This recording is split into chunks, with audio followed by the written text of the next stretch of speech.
Então o Senhor Deus fez o homem cair em profundo sono.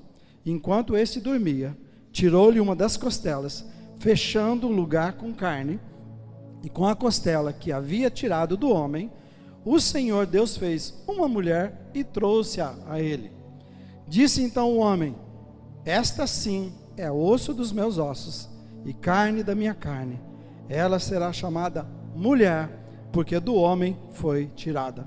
Por essa razão, o homem deixará pai e mãe e se unirá à sua mulher, e eles se tornarão uma só carne. E o versículo 25 diz que o homem e a sua mulher viviam nus e não sentiam vergonha. Então vamos pensar um pouco nisso, porque é que há tanta crise. Deixa eu começar dizendo para vocês, por que há tanta crise nas famílias hoje? Primeira verdade que eu acho importante demais pensarmos é isto, porque o mundo está tentando criar o seu próprio desenho de família. Leia, vai atrás disso, eu não vou entrar nos detalhes, mas você vai ver as novas configurações que são chamadas de família. É assustador, é sério, procure e veja.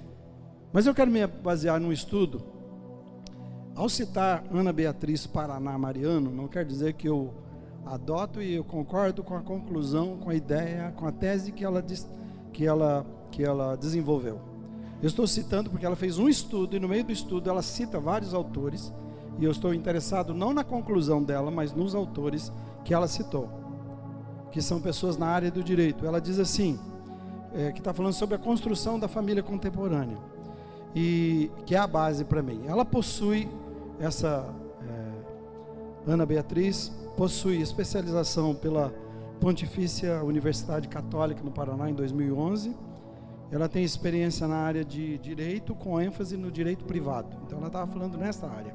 E ela cita o seguinte, que a forma legal de se constituir uma família através do casamento válido, que você e eu conhecemos, diz que há tempos já não é mais a única forma de família aceita na sociedade e no ordenamento jurídico. Então, assim, considerando-se o conceito de família e da sua amplitude, ela diz, observa-se que esse conceito aumentou as possibilidades de construção de famílias sobre as diversas formas perante a sociedade.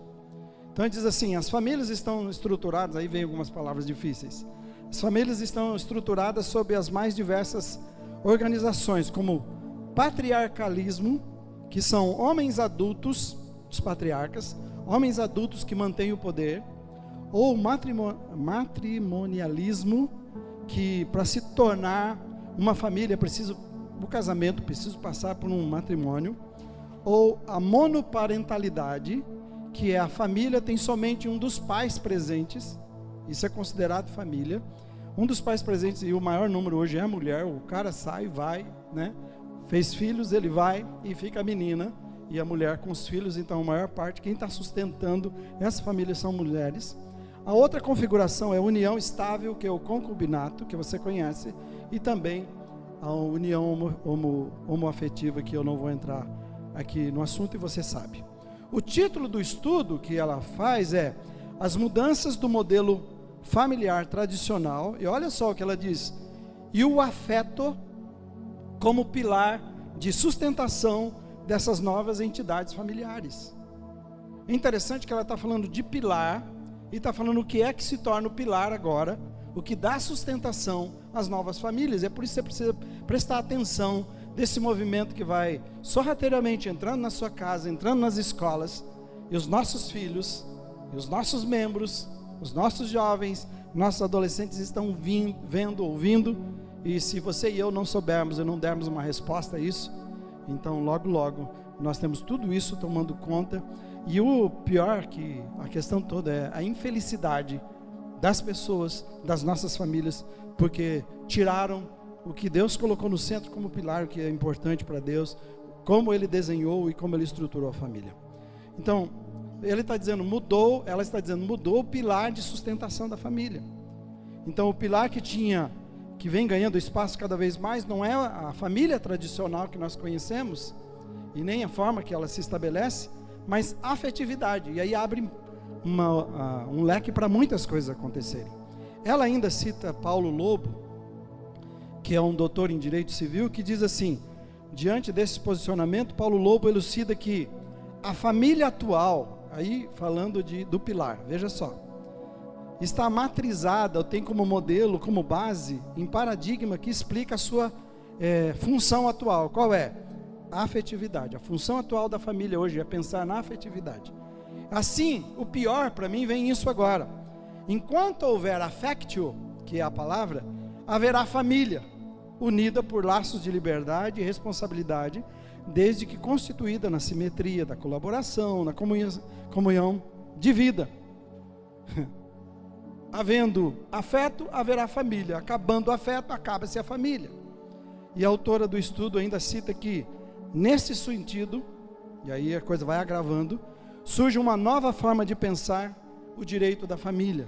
Qual é? Nas palavras de Mara Berenice Dias, ela diz assim, que surgiu um novo nome para essa nova tendência de identificar a família pelo seu envolvimento afetivo, que é família eudemonista, que busca a felicidade individual, vivendo o processo de emancipação dos seus membros. A ideia é que os modelos de família que estiveram até agora, nunca pensou na instituição, mas não se pensou no indivíduo.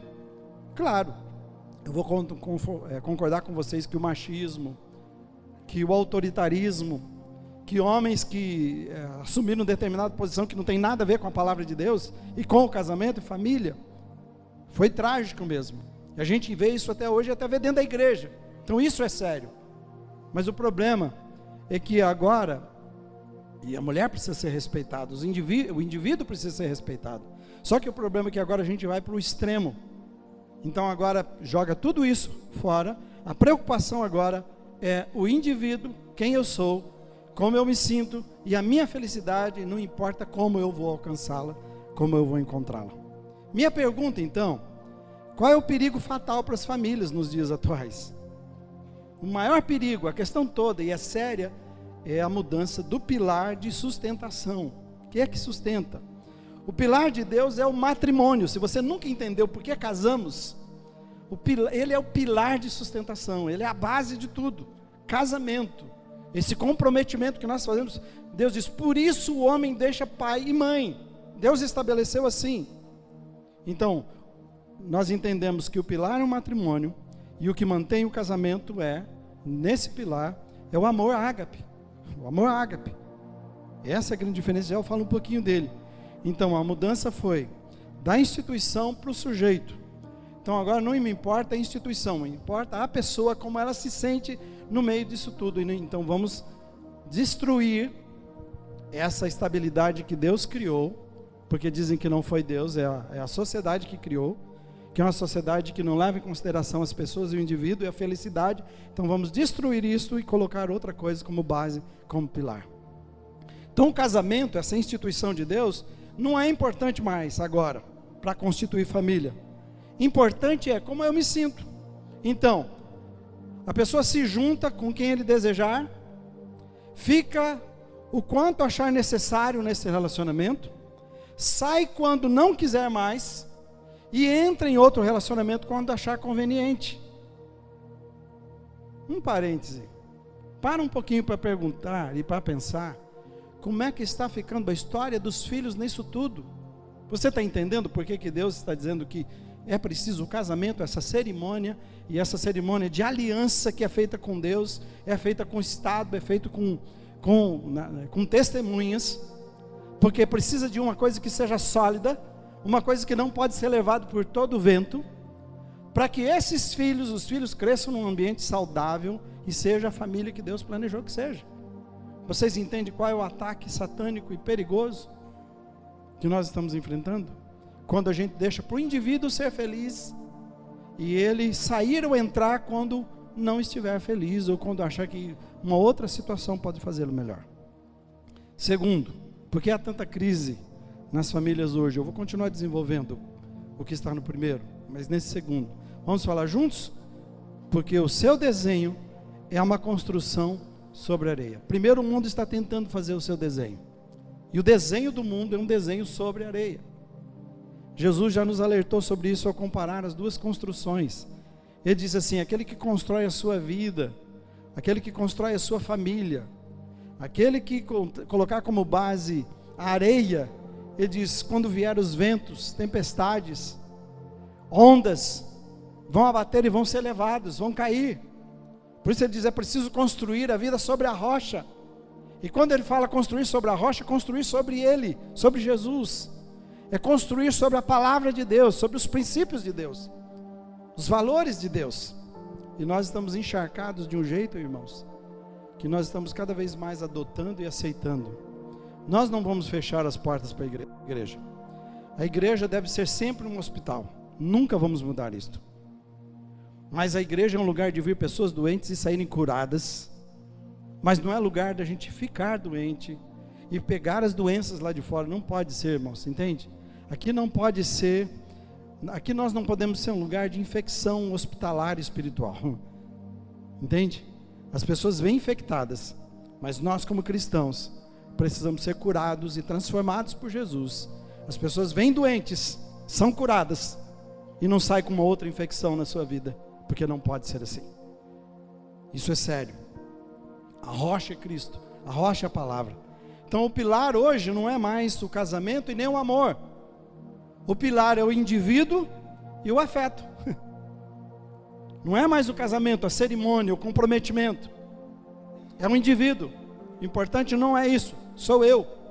E o importante não é amor, é afeto. Por isso funciona muito bem. Que o casamento devia ser assim: será eterno enquanto dure. Que o afeto será eterno enquanto dure. Isso dá certinho mesmo. Não com a palavra de Deus, não por projeto de Deus para as nossas vidas. Por que é que o alicerce é uma areia? Duas coisas que eu quero falar. O alicerce é de areia. Primeiro, porque o que se busca não é a felicidade do outro, mas é a felicidade pessoal. Como é que um casamento, como é que um relacionamento pode funcionar se eu entro já sabendo eu vim para ser feliz? Eu quero te avisar que eu não vou assumir mais compromisso com você, porque enquanto eu estiver feliz, bem, a hora que eu não me sentir feliz, eu estou fora. Esse é meu recado para você, é assim que nós vivemos. Isso é construir sobre areia. Não há possibilidade, não precisa nem ser casamento, queridos. Qualquer coisa que você entrar com o pé atrás desse jeito não vai funcionar. O indivíduo quer ser feliz e não importa o custo, e não importa o mal que ele fará se tiver filhos.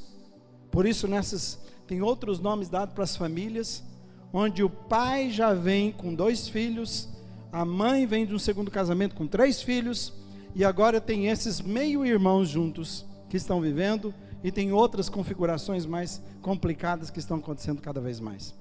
De novo, se vir para a nossa igreja, se você vir assim, aqui é o seu lugar, queremos te ajudar, não queremos fechar as portas, amém? O mundo acaba, o mundo adoece, faz mal, a igreja liberta, mas isso é o princípio. Nós temos que vir aqui para ser curados por Jesus, não pode ser assim. Segundo, por que é que o alicerce é de areia? Porque tem um prazo de validade.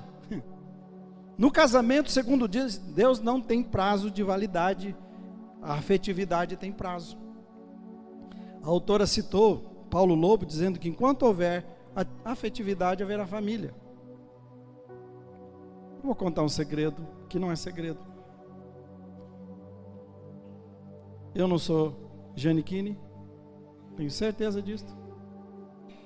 Então tenho certeza que a minha mulher ao longo da vida, e não por ser isto, né? Tenho certeza que ao longo da vida ela deve ter pensado muitas coisas e querido desistir, como nós fomos os dois um com o outro. Muitas situações para desistir. Só que eu olho hoje, quase 40 anos de casado depois, eu sou testemunho do que eu vou falar para vocês. A minha mulher não é perfeita, como eu não sou perfeito. Nós não fazemos bem para o outro o tempo todo. Algumas vezes nós fazemos mal um para o outro, pelo jeito que somos humanos. Então, lembre disto. Mas não está em jogo se eu vou continuar com ela ou não. Não está em jogo se ela continuar sendo a mesma pessoa ou não. Essa é a grande questão. É isso que eu posso olhar hoje, a Sofia, que vocês conhecem, a Wendy que vem, o Heitor e Teodora, que são os meus netos, de poder sentar, de poder curtir, de lembrar que eu vou envelhecer, eles vão me ver de cabelinho bem mais branquinho do que já está, envelhecer, eles vão saber o que é avô, vão viver nessa família gostosa, imperfeita, mas saudável. Essa é a ideia. Nós construímos isto, é assim que nós vivemos, com pai, mãe, os filhos, netos, bisnetos. Esse é o desenho de Deus, a família de Deus, para a gente curtir. E esse é o presente de Deus para nós, chamado família, que é o alicerce da sociedade. E que a gente não sai porque as coisas estão do nosso jeito. Não sai porque eu não estou tão feliz. Eu fico lá o tempo todo e você vai entender o que é importante. Deixa eu falar do terceiro ponto para você entender. Fale comigo, por que é que há crise nas famílias hoje? Mais uma vez, porque o desenho de Deus é o único projeto para a família. O mundo tem um projeto de família, desconstruir o projeto de Deus. E o seu projeto é um projeto que se desenvolve, que se tem como base, o seu pilar está sobre a areia por causa das coisas que eu te disse, e não em Deus. Somente Deus pode sustentar aquilo que Ele pede a você e a mim, ninguém mais pode, Ele nos criou. E o que me chama a atenção é que no reino e no projeto de Deus, o homem foi formado do pó. É interessante descobrir isto. Deus pega o pó da terra e forma o homem, e Ele não pega o pó da terra e forma uma mulher. Ele põe sono nesse homem que Ele criou, e ele dorme, e Ele tira uma das costelas do seu lado, e dela Ele transforma numa mulher. Deus não fez duas pessoas nesse sentido, fez dois indivíduos sim, mas não fez duas pessoas do barro. Ele faz uma pessoa, e dessa pessoa Ele tira uma outra pessoa, que é o segundo. A mulher foi tirada do homem. Então o casamento para Deus é dois que se encontram, e deixa eu falar bem isso aqui para você entender, dois que se encontram e dois que se fundem, um ao outro, a costela que foi tirada, que volta ao seu lugar, e que se unem para se tornar um. E a filosofia do mundo, focando a afetividade, está focando a individualidade. Significa que dois indivíduos, dois sujeitos se juntam, não se fundem, se juntam temporariamente para atender a felicidade pessoal. E eles sairão a qualquer momento desse relacionamento, quando for conveniente, quando não os dois, mas quando simplesmente um disser assim: acho que não quero mais, não rolou, não está rolando, sabe? Não sou mais feliz, não está legal, eu não estou mais a fim de continuar, eu não sei, mas o que houve? Não sei, eu não estou mais, sabe? Eu quero partir para outra.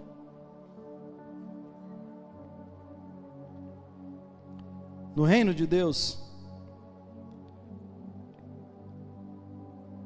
no reino da base sólida, há um casamento entre ambos, homem e mulher, que será para a vida toda. Não tem dúvida, não é turismo existencial, não é turismo conjugal, não é turismo familiar, é até que a morte os separe. Se você pensa que eu sou um pastor que vive desejando fazer as pessoas casar, agora de hoje em diante, orou bastante, orei, estou querendo, então vamos conversar sobre você não casar, de verdade, porque eu quero ter certeza que as pessoas saibam de onde estão entrando, o que realmente estão fazendo, se realmente tem maturidade para bancar aquilo que estão fazendo. Porque no momento que você assumir um compromisso diante de Deus, você está dizendo assim: não importa o que acontecer entre nós, será até que a morte nos separe. Pode ser que eu vou descobrir de você uma mulher chata, um marido chato, vou ver um lado que eu não gosto, vou ter que conviver com uma coisa que eu detesto, mas eu sei que até que a morte nos separe. Então eu vou orar a Deus, pedir a Deus que me dê graça para aprender a conviver com isso.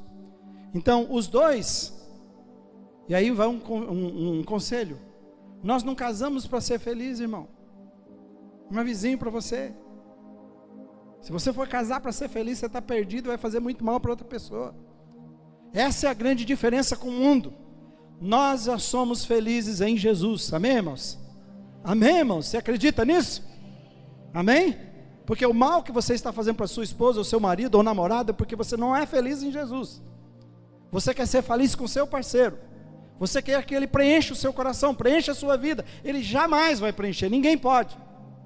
Ele pode até completar aquilo que Deus permitir, a parte da costela que te faltou, o restante é Deus que nos preenche. É Deus que nos preenche completamente. Dizendo para o homem, você não é completo, você precisa de mim. E a mulher vai completar essa parte. A mulher é a mesma coisa, você não é completa, você precisa de mim. O homem não pode preencher. Nós somos realizados em Jesus.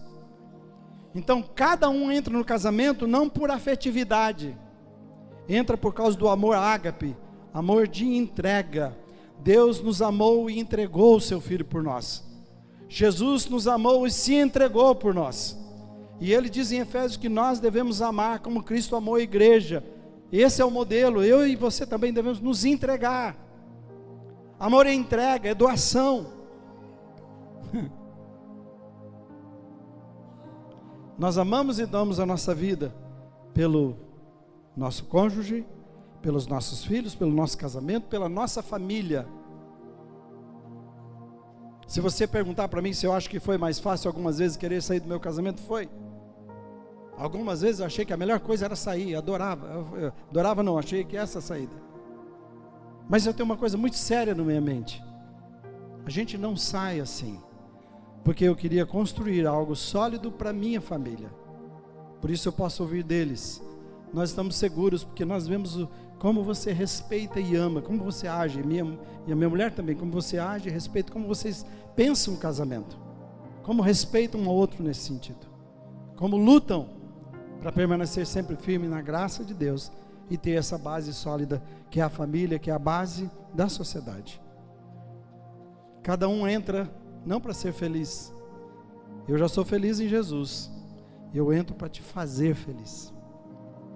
Essa é a grande ideia. Por isso que os casamentos não funcionam em geral, e os que funcionam, porque a pessoa entende, eu entrei para te fazer feliz, eu entrei para estimular o melhor que há na sua vida, é para isso que eu estou aqui.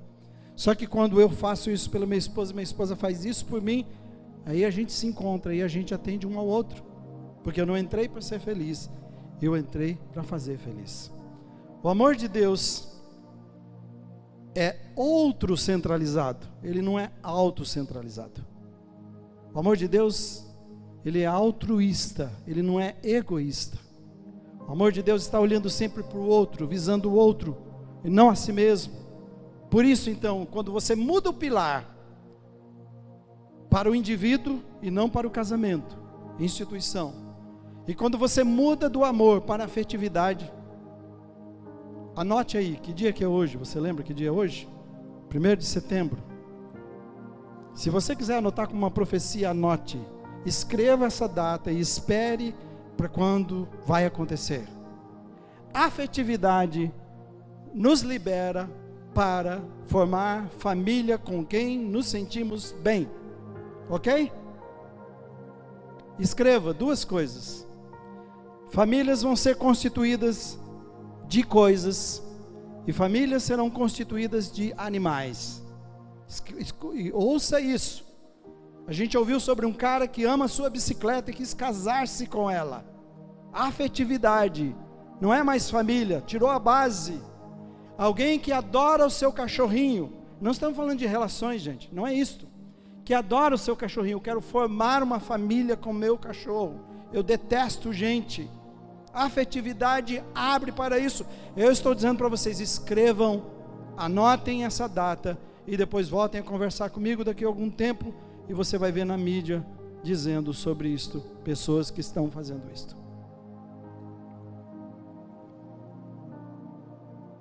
Tira o pilar da sociedade, tira Deus, e você destrói, e tudo acaba, e vira, tudo está fadado ao fracasso. É isso que está acontecendo. Agora, do que me alegra, nós vamos ver 2 testemunhos rapidamente agora, e depois os 2 casais vão aqui fechar esse tempo hoje à noite, hoje de manhã, né? Não à noite, hoje de manhã, está quase noite para mim aqui, hoje de manhã, pessoas que estavam morando juntos, que resolveram se casar, fazer essa cerimônia, obedecer a Deus. Vale a pena vocês verem, daqui a pouco eu converso de novo com vocês. Vamos lá. Ao todo mesmo tá indo para 17 anos e meio. Então vivemos 10 anos juntos, aí optamos por fazer a comunhão estável, né? E depois disso vivemos mais 7 anos, aí casamos no civil. Do meu ponto de vista, né, a separação minha foi muito difícil. Qualquer separação é difícil.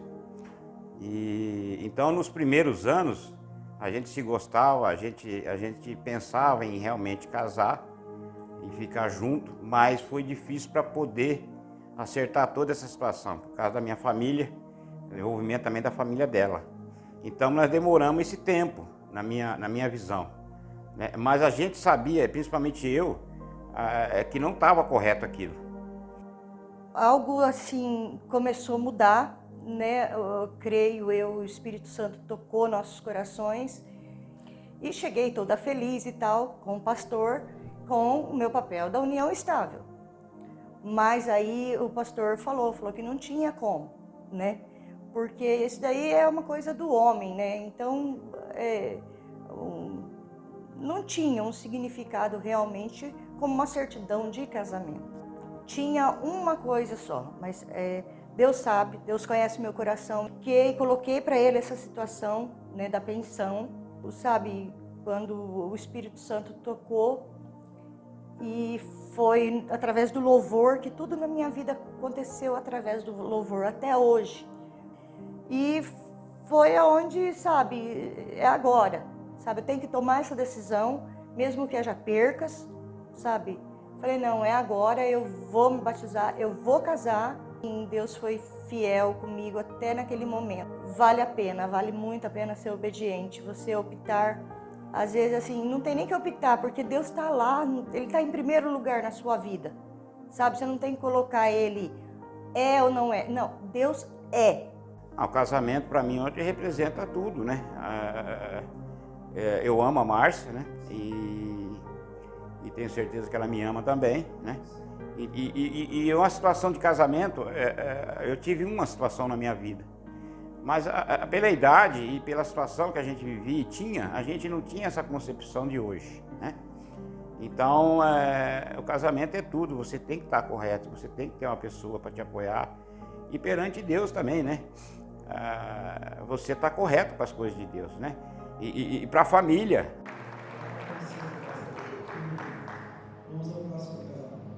Quando a gente mudou para nossa casa, eu falava, vamos casar, Jonathan, vamos casar. E até então a gente também não ia para a igreja, não tinha essa seriedade, né? E eu acho que ele também, mais ele não tinha essa seriedade de querer casar logo, né? E eu que ficava fugindo, tinha muito medo de...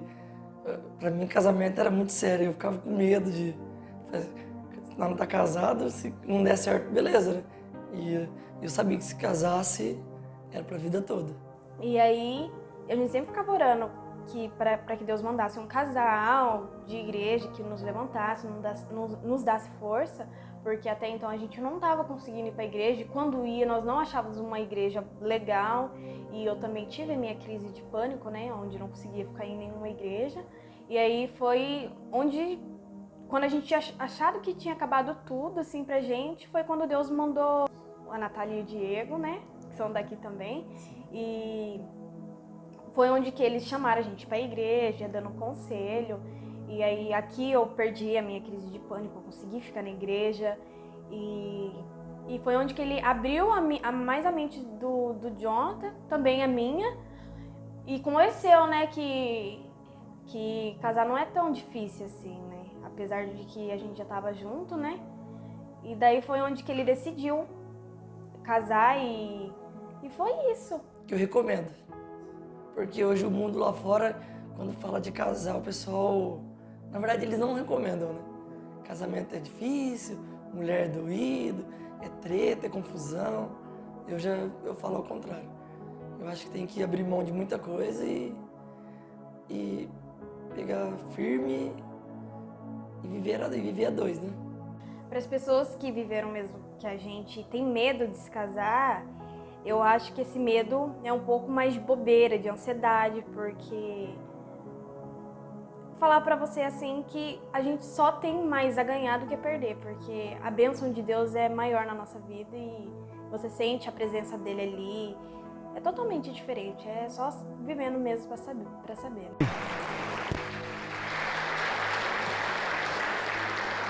Amar. O pessoal do louvor pode subir aqui já. Olha só.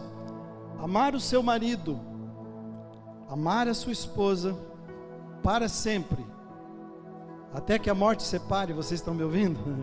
Estão eufóricos, né? Ouçam de novo. Amar o seu marido, amar a sua esposa para sempre, até que a morte o separe, é o melhor presente que você pode dar para os seus filhos. É o melhor presente que você pode dar para os seus filhos. Não tem outra coisa. Você não tem como comprar o tempo, nem a escola mais cara, não há o que você possa fazer. Mas a sua presença, o jeito que você ama a sua esposa, o jeito que você ama o seu marido, você está construindo uma família com uma base sólida para experimentar tudo aquilo que Deus planejou para vocês.